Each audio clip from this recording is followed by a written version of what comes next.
what you do know are the innocent people who are shot and killed having nothing to do with anything, being in the wrong place at the wrong time, like Gianno Caldwell's beautiful young brother, Christian, who was killed back on June 24th, an 18-year-old with his whole life in front of him, caught up in something they had nothing to do with. Gianno Caldwell devoting his life right now, not only to finding out what happened and why, but to deal with this problem that is now out of control. Gianno, very good to see you, my friend. Thank you for having me, my friend. Gianno, you know this. You feel it. It's one thing to go after a congressman and he survives it, and they're trying to find out what the guy was up to. Your brother did nothing. Your brother was caught in the middle of a crime wave that is still out of control. Absolutely. And I'm going to tell you, this Sunday makes 1 month since he was murdered. We still don't know who did it. And it's a tragedy that so many other people in this Chicagoland area, have very similar experiences.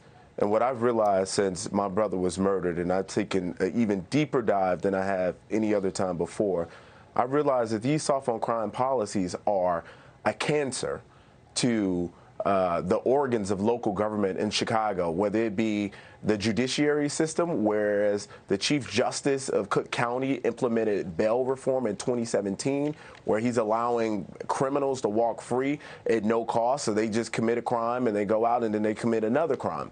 They recidivize. Or the police department, where you have no chase policies that have been implemented by the mayor, where they can't even pursue a suspect without talking to their supervisor beforehand, whether they be running on foot, where they really can't chase a suspect, or in their cars. Or even the prosecutor's office, who's refusing to prosecute cases. She's dropped 25,000 felony cases, including rape and murder. This is unacceptable, Neil. The people of Chicago are suffering, and they're only suffering more because the inaction that is taking place with the leaders of the city of Chicago. And now my family has been impacted by this great atrocity of policy. So what do we do now? I continue to march for hope and pray that the people who murdered my little brother are found and brought to justice. And I shed light on the policies that are getting more and more people murdered in Chicago. That is my mission. That is my assignment from God that I never wanted, but that's what I must do. You know, we were showing that statistic, Gianno, as you're speaking in Chicago, crime's up 34% from last year. Your brother, sadly, is part of that statistic. And yet there have been many since. And it just defies any normal description where they can't get to the bottom of so many of these shootings, and so many go unanswered. So many go unanswered. Last year was the deadliest year in Chicago in a quarter of a century, Neil. You have 800 homicides just about. You have over 3,600 shootings just about that took place last year. And out of all the crime that was committed in the city of Chicago, only 12% of that crime led to an arrest. The criminals know that they have no worries. They don't fear being arrested or prosecuted. The police are demoralized. They're overwhelmed. But then there are some officers, because there's a work slowdown apparently that's going on in the Chicago Police Department, where they need to do their job or get the heck out of the job. That's plain and simple. So there needs to be accountability for specific officers as well. But the city of Chicago is a tragic place where no one is legitimately safe. Even in the areas where we believed when I was growing up, well, if it's in the nicer areas where people have money and they're white, then they're not going to have any problems, because if anything happened in those areas, the police are going to get right on it. Not true. That was a fallacy. No matter what your demographic is, your color, race, political stance, it doesn't matter.